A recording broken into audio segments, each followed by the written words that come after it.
Thank you, each and every one. And I think we're at capacity, but if not, we pray for those who are yet still on the journey. Um, in lifting up today's discussion, lecture, presentation, I wanted to share with you as our centering moment for this morning, a prayer written by W.B. Du Bois, not necessarily known as the most religious or holiest of figures, but hopefully by the end of this morning's conversation, a little bit of that will change for you.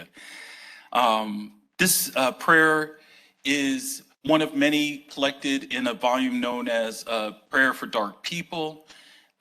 This was a collection of his own prayers, his own devotions and meditations as they were written by his own hand, roughly in the period from 1909 to 1910, when he was on faculty at Wilberforce University and AME HBCU, and was doing that work there, but trying to merge his social witness with his spiritual concerns.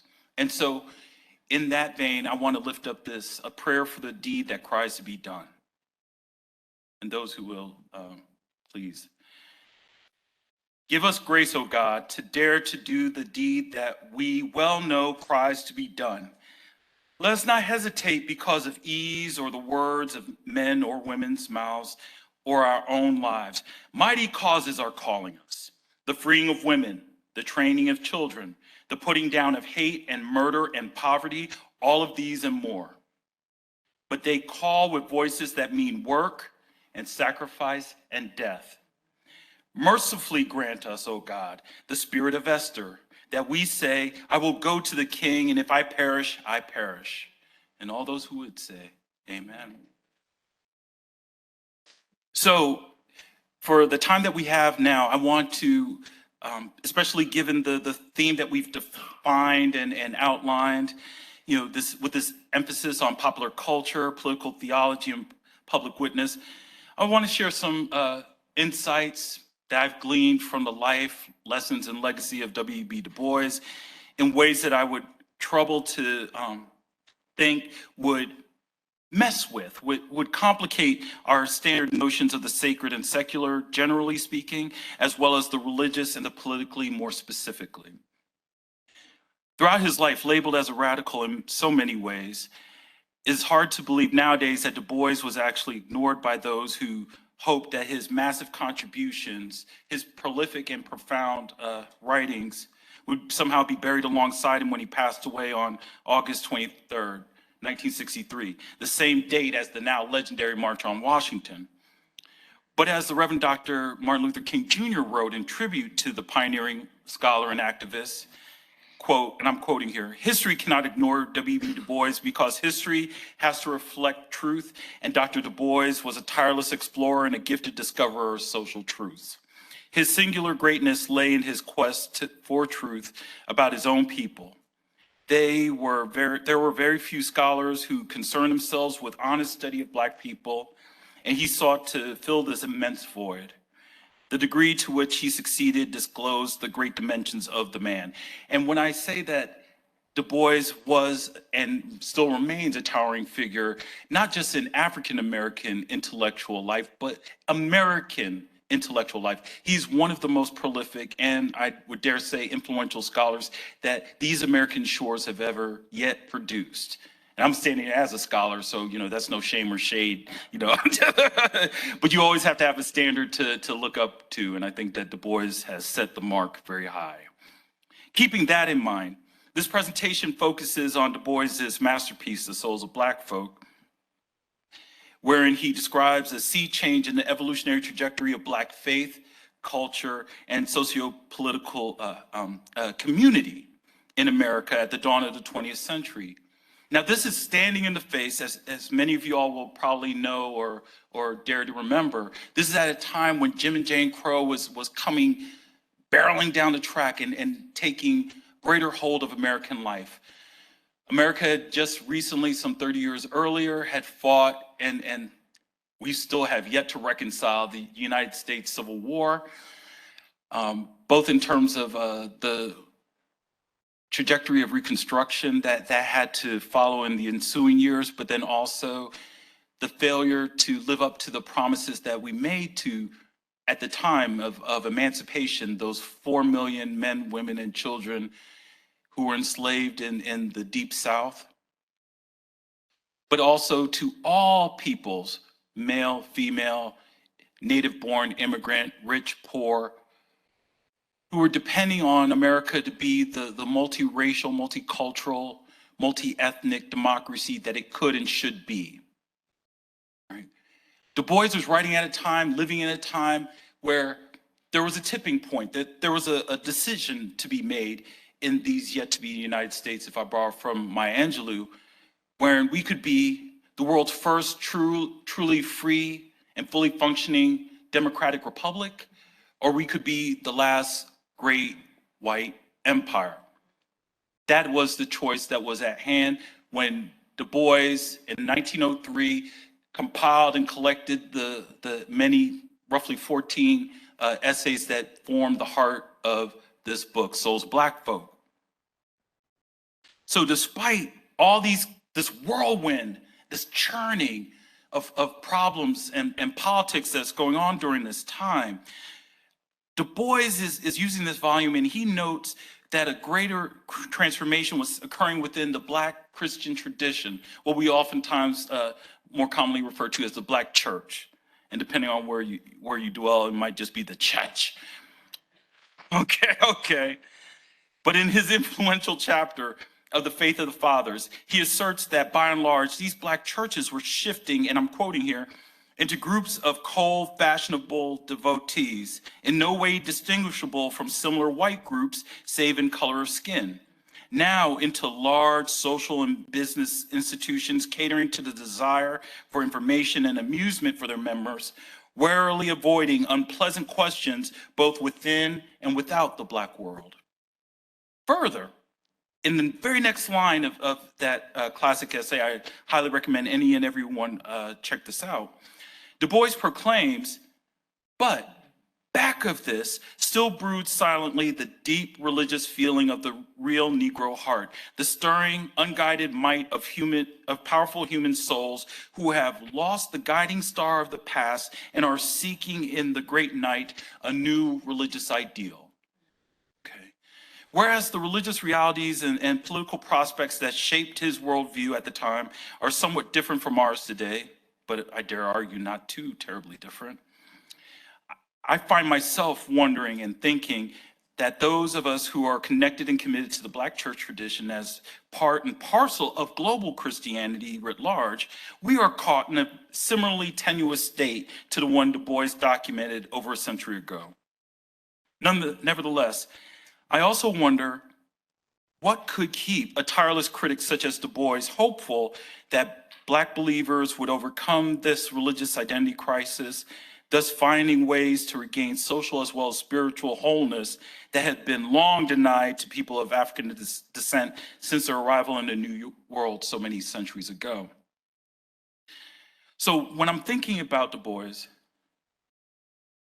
in this regard, what set Du Bois apart from many other figures of his time of note and regard, I'm suggesting, is that he's operating in this valence of multiple selves, right? I mean, we're all living through the world, and for some of us, we're hopefully, probably very familiar with the notion of code switching. The way in which you present to your mother and father is different than the way that you present to your church folk, or the way you present to the folks in the cafeteria or the grocery store or the dry cleaner, which hopefully is different from how you present to the folks who are nearest and dearest to you, right? Now, I'm not saying that you're going through all these kind of, costume changes or personality dilemmas, but, sociologists refer to this as, I'm thinking about Erving Goffman and folks like that, the presentation of self, right? How you want to be perceived, how you want to move through the world, and how you want the world to respond and react to you, bless you, in that fashion. Well, I'm saying in a very similar way, more akin to our time than probably even his own day and time, Du Bois is operating in that kind of mode. So to this point, one facet of his self was the religious scholar, as you know, as I was just contending, who developed much of the language and conceptual framework by which we understand religion in America. Specifically, particularly Black religion, but all religion, right? Du Bois's work, not only in Souls of Black Folk, but also in that same year in 1903, he was a busy, busy man. He wrote the pioneering volume, The Negro Church, a social study, which was the first, if you believe it or not, the first sociological and historical study of churches in America, right? Not just saying, you know, a pastor who was lovingly writing, you know, his diary or treatise on his church, their church, our church. No, but actually putting social scientific methodology to work on the most sacred institution at that point in American life. Okay.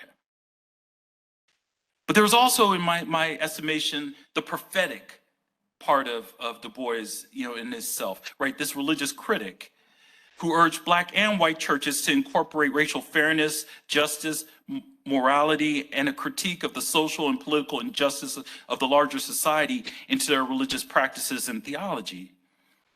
I would dare imagine that, especially in the shadow of Buffalo, in the shadow of Irvine, in the shadow of Uvalde, that Du Bois would wonder, okay, well, for predominantly and historically white churches, what was being preached every Sunday preceding, but also after those mass shootings?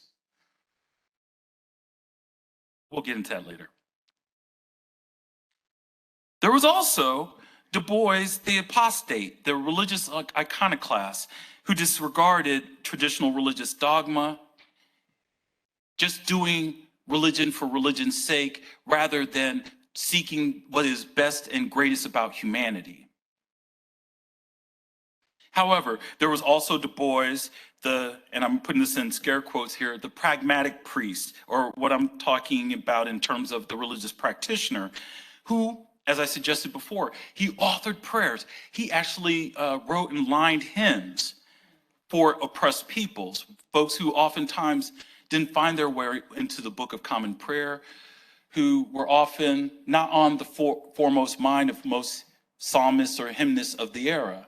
And in fact, if you understand the tradition and the trajectory of Black sacred music, right, aside from the slave spirituals, right, when the Black church became more formally institutionalized, went from invisible institution that Al Raboteau most famously talked about to a visible institution, the kind of work that myself and Dr. Stacy have emphasized and spent much of our career talking about.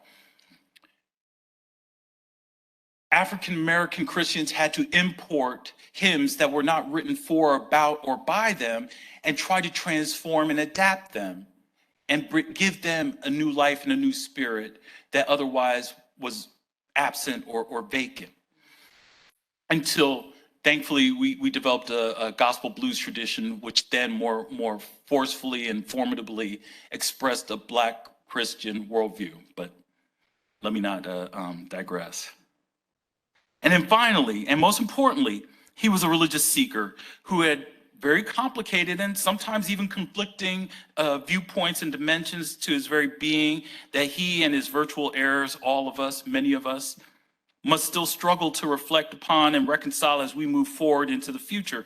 So taking in a Gestalt fashion, taking the sum, the totality to be greater than any of its individual parts, what I'm suggesting here is that there are many ways that Du Bois is probably better equipped, you know, for the spiritual sensibilities and religious realities of our times rather than the era in which he lived. So I think that alone begs for greater attention to somebody like this, who oftentimes is seen on the outskirts rather than at the core of many of our thoughts on religion and theology. Okay, so with the remaining time I have this morning, I want to address the complex legacy of Du Bois's views on Black faith, culture, and politics in three dimensions. First, I wanted to briefly focus on Du Bois's pivotal role in the establishment of Black church studies, especially his views on the education of Black clergy in America. And I look at this as an issue of profession. Next, I want to examine how Du Bois wrestles with the paradoxical nature of Black faith as outlined in the Souls of Black Folk in terms of confession. And as a good Baptist, I got to follow this up in a threefold fashion. So my third leg is going to be to discuss Du Bois's development of an African-centered worldview for the redemption of African peoples throughout the diaspora from Eurocentric frameworks as a means of a paradigmatic succession. Pray for me. Most definitely. You're welcome. Okay, no worries. No, if you need to jot it down, please. But to begin, when I talk about profession as a means of establishing the formal study of the Black church tradition, formerly known as the invisible institution of the 19th century, into a more visible and viable institution attuned to the modern realities of the then 20th century, for all my people born in the 1900s, holler. Okay, hello.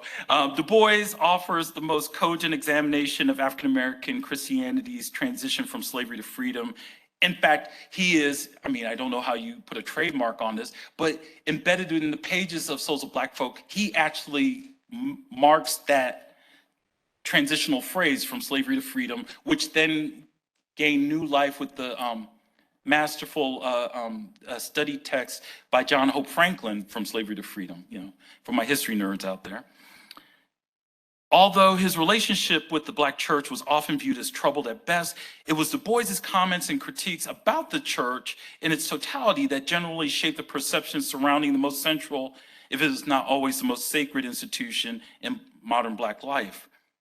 Primarily trained as a historian, Du Bois made his earliest and most prodigious contributions in American social scientific research, particularly on African-American Christianity, with this pioneering work, in ways that were deeply indebted to many of the German sociological giants, such as Max Weber, Wilhelm Dilthey, Emil Durkheim, and other scholars who either directly instructed or influenced Du Bois during his graduate studies at the University of Berlin. By example, in his 1897 essay, The Problem of Amusements, he explains that the Black church is, and I quote, a broader, deeper, and more comprehensive social organism than the churches of white Americans. The Black church is not simply an organism for the propagation of religion. It is the center of the social, intellectual, and religious life of an organized group of people. It provides social intercourse. It provides amusements of various kinds. It serves as a newspaper and intelligence bureau. It supplants the theater. It directs the picnic and excursion. It furnishes the music. It introduces the stranger to community. It serves as the lyceum, library, and lecture bureau. It is the central organ of the organized life of African Americans for amusement, relaxation, instruction, and religion. Some years later, once again, we're revisiting of the Faith of the Fathers. Yes, most definitely, yes. He offers up in Of the Faith of the Fathers 3 definitive elements of the Black church tradition in America, characterized, and it's listed on the screen, but you can follow along with me. Oh, sorry. Not only talking about the institutional church in and of itself, but also talking about the preacher, the music, and the frenzy.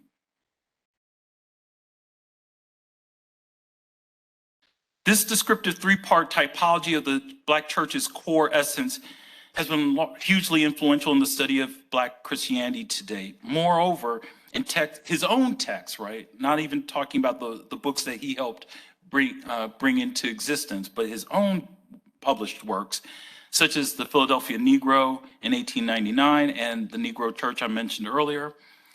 Du Bois offers many astute insights concerning the political, cultural, and economic impact of the Black church as a social institution, using theories and methods that were still uncommon within the American academy.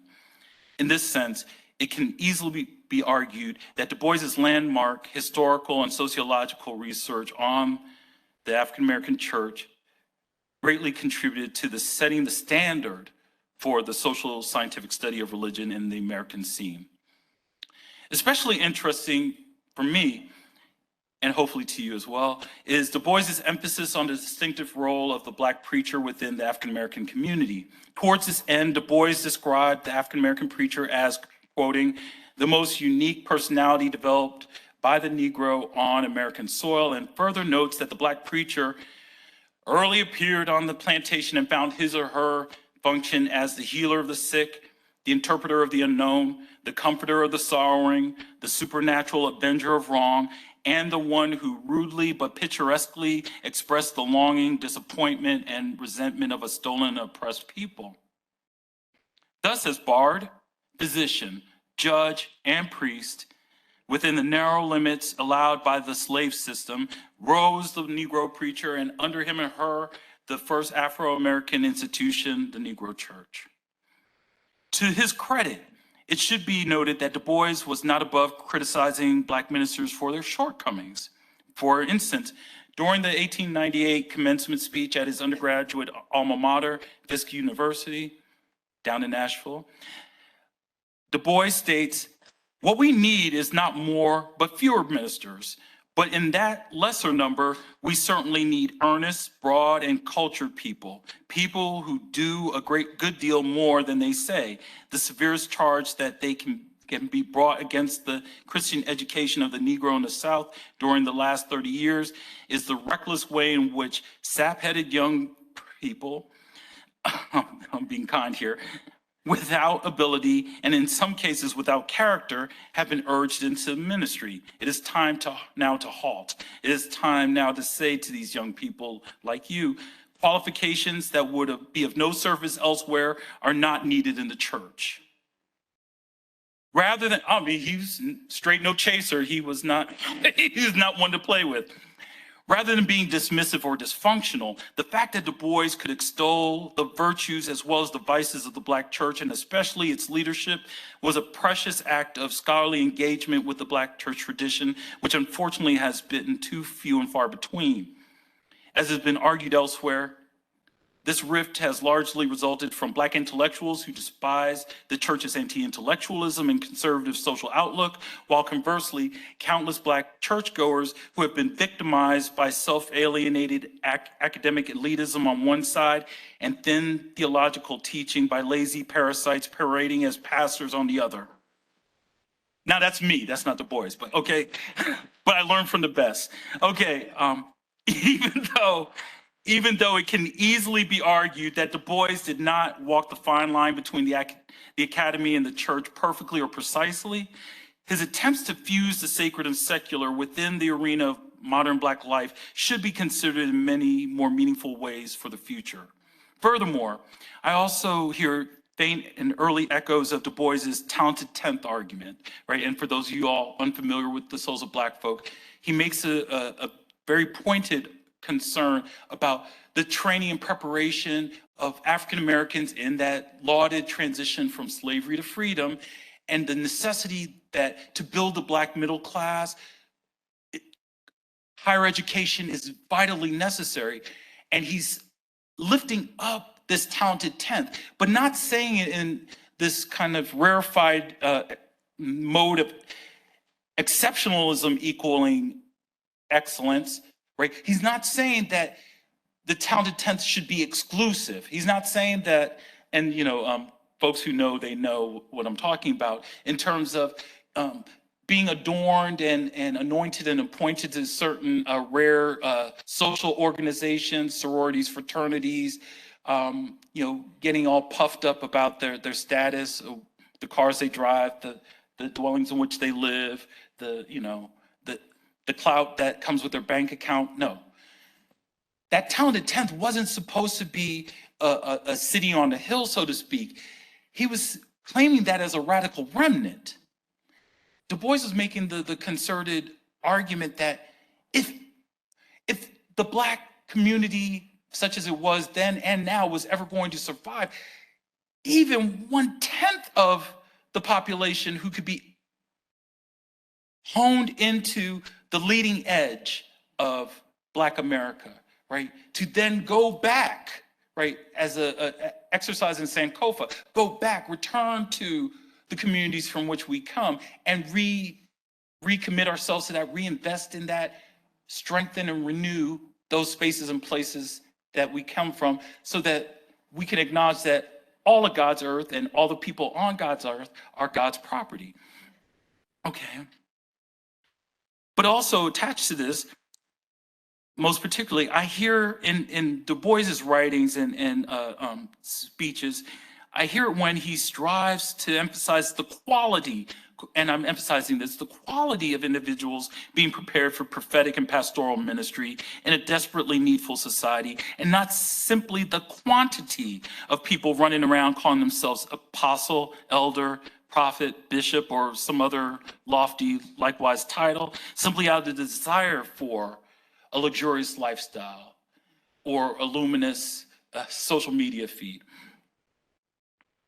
That being the case, I would hope that we could interpret Du Bois's critique as being more concerned with increasing the pool of truly talented and dedicated religious leadership, and not simply keeping the circle of preachers as a hermetically sealed entity, and also an expanding carnival of fortune hunters and fame seekers who consider doing God's work as just another hustle and God's people as ready victims ripe for the picking. But let's move on. Okay. Next, the act of confession in Du Bois's writing becomes clearer when viewed considering how he wrestles with what I call the unbearable burden of souls. It's impossible to talk about W.B. Du Bois, at least at this time, and not mention the primacy of Souls of Black Folk, both as a masterpiece in its own right of scholarly writing in the 20th century, and as a centerpiece of Du Bois's own evolving body of work and research. Du Boisian concepts such as double consciousness, I'll mention that soon, the talented 10th, which I was just talking about, the problem of the color line, the veil, and so many others so thoroughly dominate the ontological conversations of race and racism in the modern world that even in rejecting or ignoring them, one still finds oneself caught within the matrix of ideas that Du Bois himself articulated more than 100 years ago. What is most fascinating to me is that this regard in how Du Bois provides critical perspectives into Black sacred realities is in so many ways deceptively subtle. First and foremost, the very use of souls as a central motif throughout the book is a vitally important example. Because of the ubiquity of soul, especially in African-American life and culture, as a reference to cuisine, music, in terms of fictive kin, soul sister, soul brother, right? As a semiotic modifier, soul train, right? Okay, and I could go on and on. No, I will not. Okay. Okay. All right, I take counsel very well and wisely.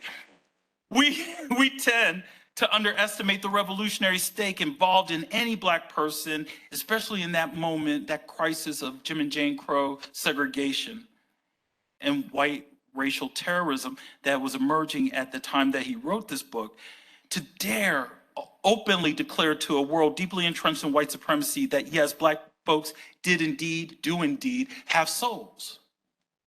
That was a radical act. Okay. In his reflections on this text, theologian Anthony Pinn suggests that throughout the book, Du Bois offers, and I'm quoting here, a soft assertion that Black bodies have weight or soul that is not fully accounted for through talk of the existential dimensions of race and race relations. It is through this soul, the inner and more opaque dimensions of life, that the creative impulse for fullness of being is developed and nurtured, and imposed notions of meaning do not penetrate to this level of existence, end quote. It's precisely this opaque internality to which Pinn refers. I myself would call it more the meaningful messiness of Black humanity, that Du Bois unfolds in the pages of Souls, which has made the book a timeless and venerated classic. Yet while Pinn asserts that the Souls of Black Folks illustrates a hermeneutic sealed in an aesthetic of Black embodiment, I would contend that it is the realm of the ethereal that Du Boisian analysis truly excels. As Du Bois's favorite professor and eventual advisor during his doctoral studies at Harvard, the influence of the psychologist and philosopher William James looms large throughout much of Souls, but most especially regarding religiosity, as it would later be proven and manifest in James's own work, The Varieties of Religious Experience, which was published a year earlier in 1902. Charting James's impact on Du Bois's thinking is helpful here because to the end of revisiting James's own definition of religion as, quote, the feelings, acts, and experiences of individuals in their solitude so far as they apprehend themselves to stand in relation to whatever they may consider the divine. Throughout many of Souls of Black Folks chapters, it seems that Du Bois adapts and incorporates James's definition of religion within his own take on religion very much to heart, but it is that personal and tangible connection between the human and divine that initially appears absent from his treatment on Black faith. As Du Bois unfolds his insights on Black life and experience throughout this slim volume, it captures one's attention how he clusters his discussion of Black religion for the last 4 chapters of the book. The detached objectivity and scholarly passivity towards the African-American religious experience incumbent within his seamless merger of theory and method seems most obvious in chapters such as Of the Faith of the Fathers that I mentioned earlier, of Alexander Crummell, that notable Black Episcopalian figure and intellectual, and of the Sorrow Songs, where Du Bois does a deep dive into the origins and evolutions of those spirituals, those 200 songs by anonymous songwriters who were enslaved. The lone exception in this case is a chapter entitled Of the Passing of the Firstborn. Now, when I first read this book many years ago, I wondered why this chapter was even included in the book. In recent years, however, I've been increasingly convinced that it is of the passing of the firstborn in which Du Bois finally taps into the core concerns of Black faith in its most extreme sense. When confronted by the death of their firstborn son, Burghardt Du Bois, W.B. Du Bois and his wife Nina sadly approach what one writer has called the dark night of the soul, wherein they face the supreme moment of deep crisis and most intimate heartache. This young Black couple found themselves becoming a different type of tertium quid, or to translate it out of the Latin, what's that, a third thing, right? They became childless parents, a concept so devastating that the English language still does not have a singular word that's suitable to describe such a phenomenon, which now in our own time is becoming too prevalent. Yet, I think this act of bearing witness about the death of their son complicates what the historian of religion, Charles Long's notion about Du Bois had come into an understanding of self and sacred via his immersion and commitment to community. I would insist the opposite, however, by illustrating that the death of their son, possibly the most intensely personal and intimate trauma of Du Bois's life, was a motivating force that helped him better understand the insurmountable burden of Black pain and suffering, as well as the incomprehensible capacity of Black people's hope in the face of despair as enduring dimensions of the overall human condition. Thus, whereas Long's brief assessment of Du Bois is true in part, Long was still regarding Du Bois as intellectual and not as an individual, thus creating a conceptual blind spot, if you will, that did not allow him to fully appreciate Du Bois's act of self-revelation and self-disclosure. Having read and reread this book more than 3 decades since I was a student down the road at Rutgers College, I have wrestled with this chapter against the backdrop of the crack wars, the HIV/AIDS crisis, the rise of Black Lives Matters, the opioid crisis, the trauma brought on by Hurricane Katrina, rampant mass shootings, the multiple threats to human longevity precipitated by structural inequality and transgenerational poverty, and most recently, the ravages of COVID-19 pandemic, which in turn helped me begin rethinking my own hermeneutic. Meanwhile, my own aging process, thanks be to God, which has blessed me to become a husband and a father while also becoming quite literally a motherless child, now enabled me to empathize more closely with Du Bois in ways that I was not yet mature or secure enough in my earlier years. Through that gradually emergent process of, and I'm quoting here from The Culture, having gone through some things and seen some things, I now had to reckon with the work of processing the trauma, grief, and death occasioned by losses, heightened by, but not isolated to, the pandemic.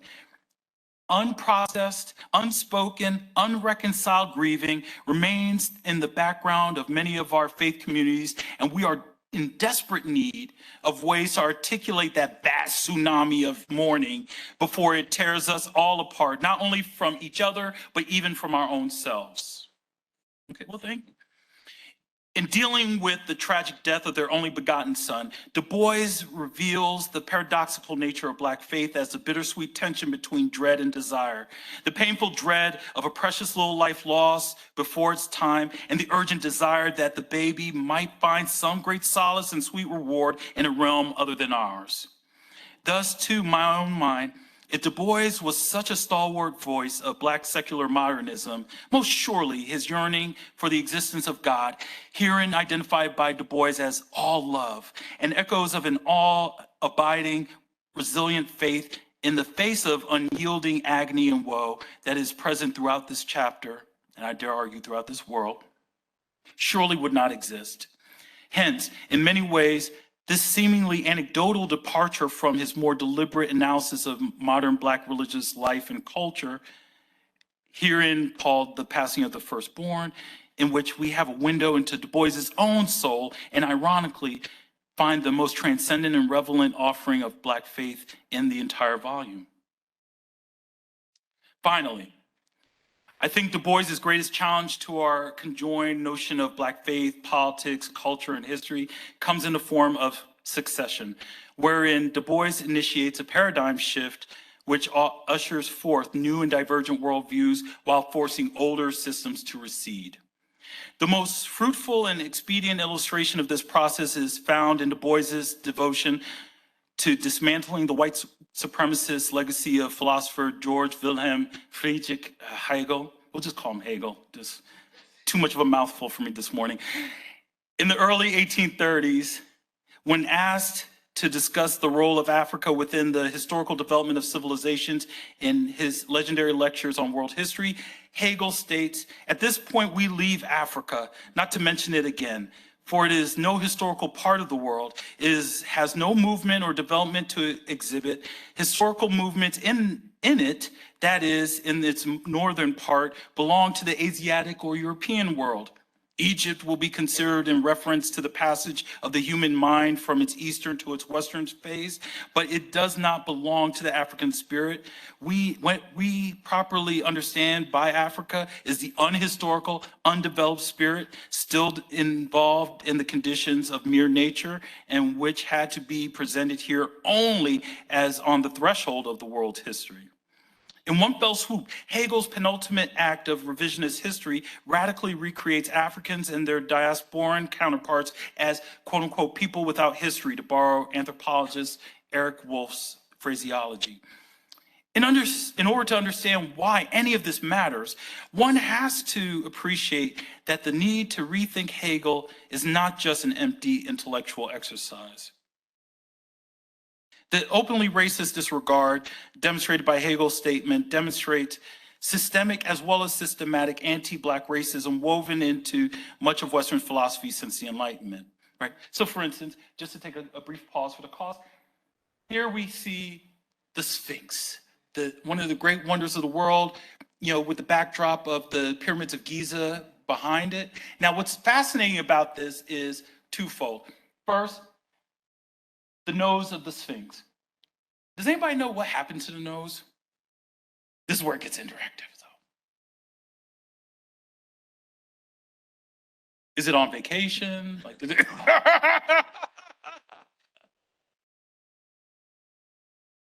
Right. When Napoleon and his French army come to town, right? They're like, "Hey, that's a big target. Let's take a crack at it. See how these cannons work." Right? There's that argument, that claim, right?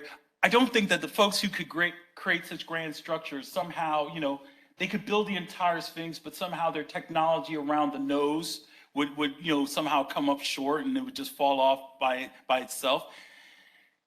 There's an argument to be made that there was a concerted effort by the French who invaded Egypt and wanted to claim it as part of their growing empire, that in order to demolish the facial features and any kind of distinctive recognition that would have this great monument be more African than European in its visage, in its visible appearance, right? That was a form of power. It was a rewriting of history in the way that we can appreciate in terms of what happens when people battle over monuments. I don't know, Civil War generals or, folks of that, so, New World conquerors. Anyway, additionally, using a Hegelian perspective, one is compelled to view our concepts of religion, history, philosophy, and culture as being interwoven and tightly bound together. As such, any attempt to draw, tie in, and distance oneself from Hegel's racist dismissal in the realm of religion leads any of us to run right smack into it elsewhere within an interlocking system of thought, being, and doing that comprises the essential nature of modern life. Taken to another level, even though every major philosophical movement of the past half century at least, ranging from phenomenology and analytic philosophy to existentialism and post-structuralism, has marked its very existence by attacking Hegelianism, this still establishes his particular worldview as a necessary point of departure and definition.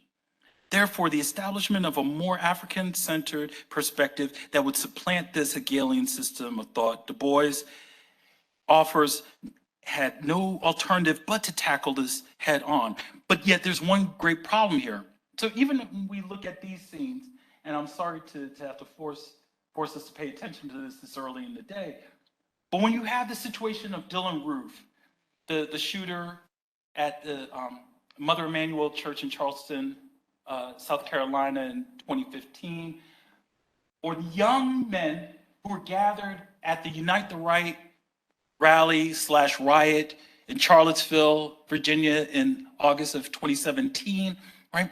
This belies so many of the notions that white supremacy was a thing of the past, or it was only, the older generation, but the new generation, the millennials and Gen Y and Z and whatever the next generation is going to be named and claimed as, right? Oh, they get it. They've grown up in a better way. Yeah. The touchscreen Sesame Street generation, right? They play well with others now. Like, it's all good. This is a painful reminder that the ghost of Hegel still looms large. Okay. But even in talking about that ghost, I want to also lift up shortly and briefly the fact that Du Bois himself was deeply indebted to Hegel, right? As I mentioned before, he'd gone to Germany. He fell in love with the philosophical frameworks that Hegel offered in terms of the Hegelian dialectic, thesis, antithesis, synthesis. Right? Could he live and, excuse me? Right. And Du Bois is a devoted Marxist as well. Yeah. Right. So much of how we operate in the modern world is, as I'm suggesting, informed by this.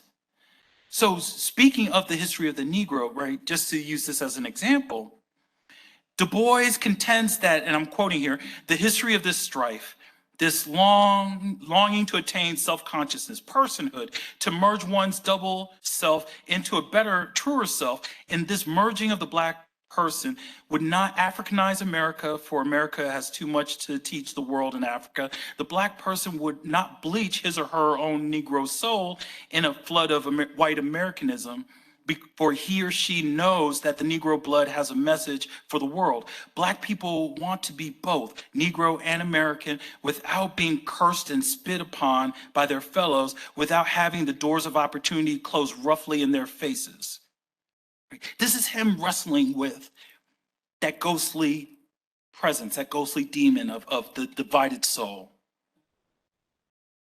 Now, in an interesting kind of way, I'm sorry this got cut off, but we've had in recent months and years this debate about cancel culture, and a history in which, if we go from the very origins of the New World, some people call it exploration, I dare call it exploitation, but constantly a narrative of the conquistadors, right? Telling the indigenous peoples of this continent, right, that this is not your land.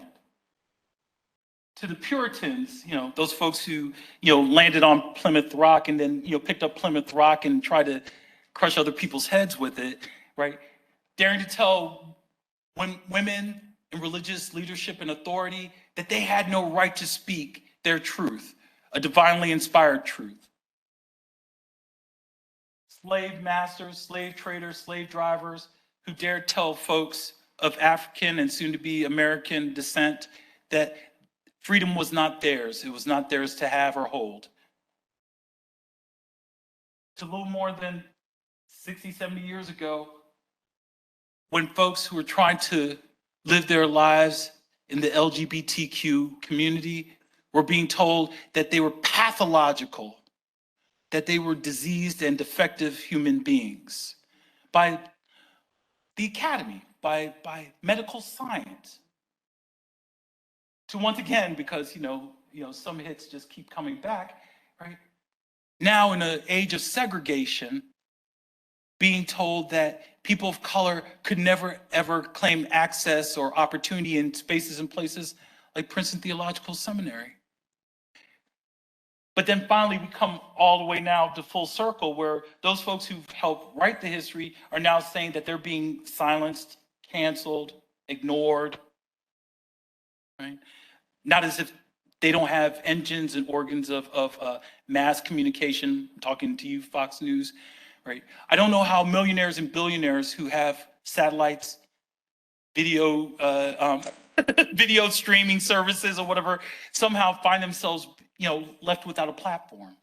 Okay, but I'll leave that alone.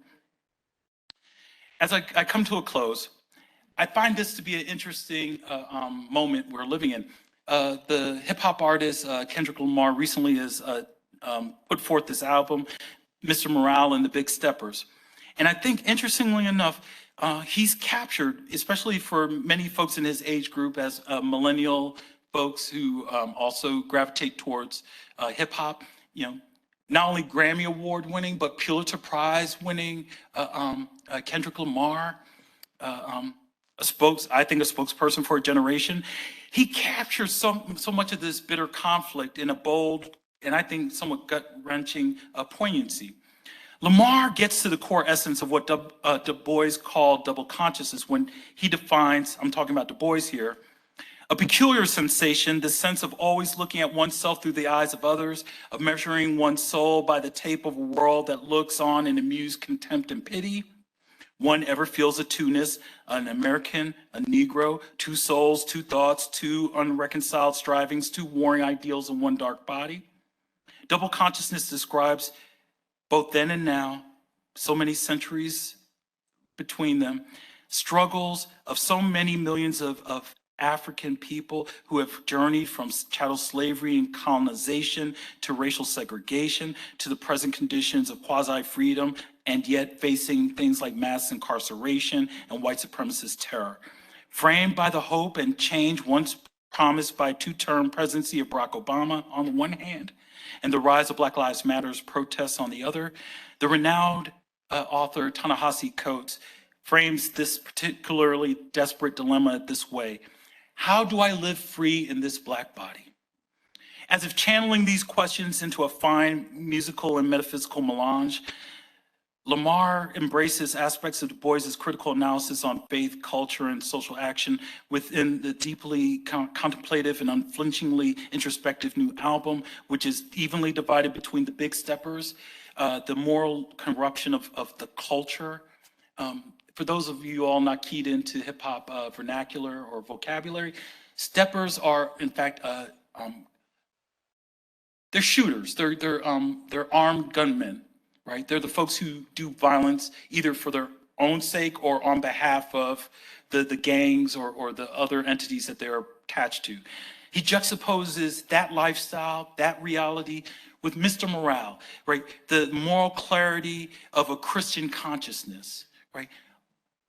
Though I do wrong, I know that there is, quote unquote, the right way to be, the right way to live, the right thing to do, which will win out.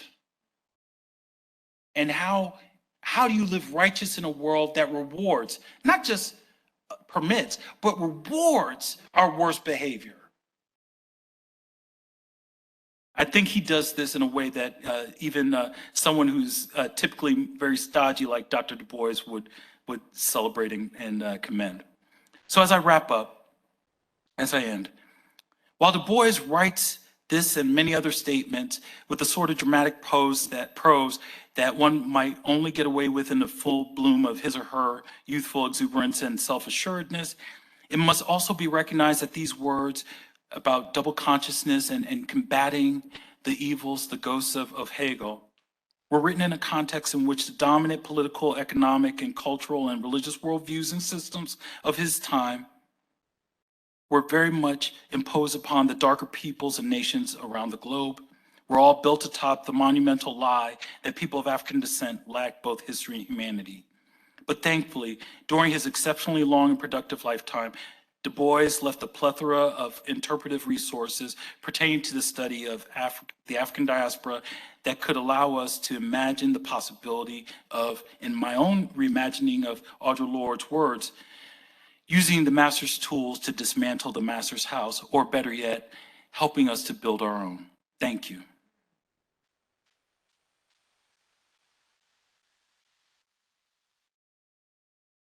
So in the 5 nanoseconds we have left, if we got any yes, please come through.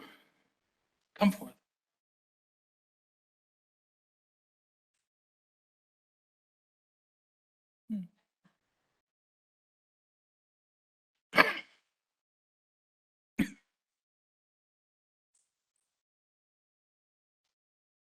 Mm-hmm. Mm-hmm. Yeah, yeah, yeah. Mm-hmm.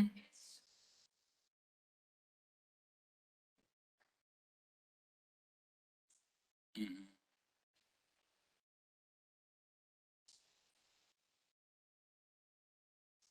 Mm-hmm. Mm-hmm.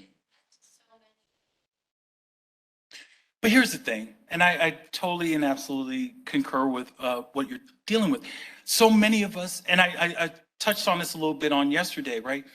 Can we separate the creation from the creator, right? How can we keep the baby and toss out the bathwater, so to speak? Part of what we have to grapple with is that even as individuals or individuals as part of institutions, right? There is much that we have to reckon with, right?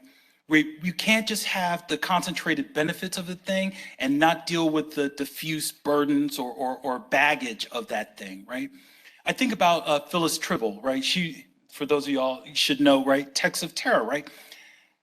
She takes us through the Bible, especially these passages, and just a shout out to our preacher for the evening, Jeanette. You're going to lift up a kind of treacherous or thorny text, right? The Bible is littered with these things, but do we tear up, throw away, toss the Bible away? No. You have to interrogate that, right? There are many texts, right? I don't go to most churches any Sunday morning to hear folks preaching from Philemon, right? Right? Nobody, most, especially if a pastor's trying to raise a healthy offering or trying to get, more folks to come down the aisle, right? This is not a text you drag out, right? Or living or going through it. Yeah, yeah. And that's the problem, right? So the issue is, right, if we want to just look askance or look the other way or just kind of say mum's the word about the awfulness or the problematic issue that's embedded in these theories and approaches that we use, these texts that we depend on, right? Hopefully the Bible isn't just work-related reading material for y'all, but it's actually something, it's actually a resource and a tool for daily living as well, right? Okay, all right, wow, good to be in the room. Okay, all right, okay. But the idea that, okay, well, yeah, Hegel had some awful ideas, but I can just hold my nose and just power through this. For each and every generation, right, who's comes fresh and new to this, much like each and every, new soul that you're bringing to Christ, right? You're going to have to talk to them and help them negotiate and navigate, right? This text, there's painful stuff here. I give you another prime example, and then I'll let us do what we have to do. All of y'all know, I'm hoping, fingers crossed, all of y'all know, right? After the Sermon on the Mount, what is the miracle that Jesus performs? Besides, just getting through the Sermon on the Mount. Okay, so, right, feeding the multitude, there you go, right? But in most translations, I'm a little rusty, not a biblicist, but, I play one on TV. Okay, in most translations, it says, Jesus fed the multitude, some 5,000, not counting women and children. Okay, so just take that into our spirits here, right? The greatest miracle performed in the New Testament. Now, I can also make the argument that maybe the miracle wasn't just this magical transubstantiation of Jesus, making fish sandwiches out of thin air, fish and loaves, right? Like, oh, fish sandwich. Okay, let's just, the physics of our time, right? Right. Maybe it wasn't that, but maybe it was the fact that taking the portion of food from this little child and the child giving all that the child had in an earnest and honest offering actually got some grown folk to give up what they had. And maybe that's a miracle, and that truly can be, a greater form of alchemy than, making something out of nothing. Okay, back to the matter at hand.